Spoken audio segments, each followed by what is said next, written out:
I use the example of my youngest daughter who last year in fourth grade, she brought up, she said, Daddy, who are the Blackfeet people?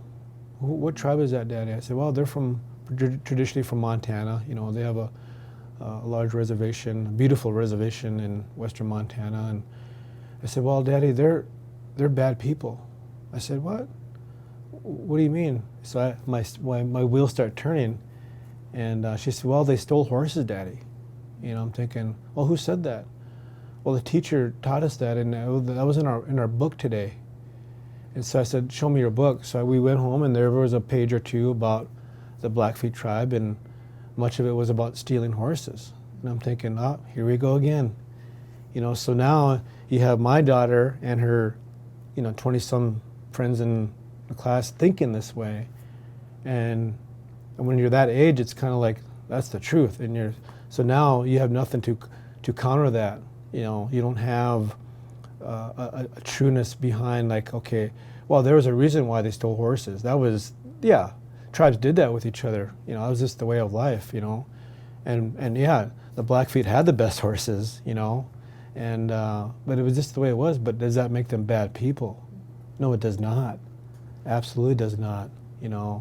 That's just the way it was back then, for survival and economy and trade and so forth. And but that there, I thought, essential understandings, that there can prove, why, reasons, and ultimately that, Blackfeet tribe, any tribe for that matter, are not bad people. So that's the example of my hope of turning this thing around, about history and stereotypes and identity and this fearfulness, this fear that they're bad because what they did in history. Well, you got to really look between the lines and ask yourself why. There must have been a reason.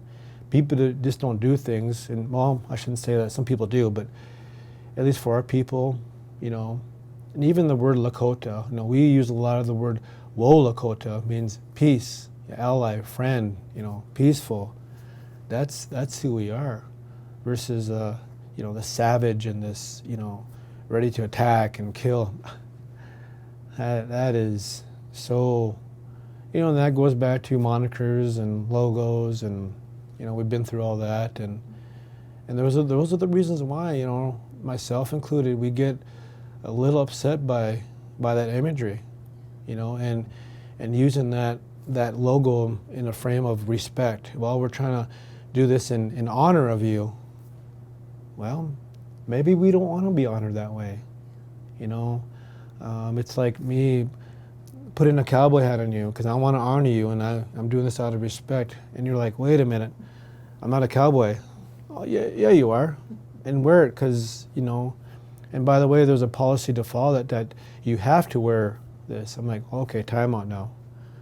Now you're forcing something on me that I don't like, and that's not who I am. And we're very, very accustomed to that over, policy, federal government policy, kind of, oppressing that on us and much to our disliking. So when these type of things happen in contemporary today's sense, there's pushback, and there's reasons for that when you look at history.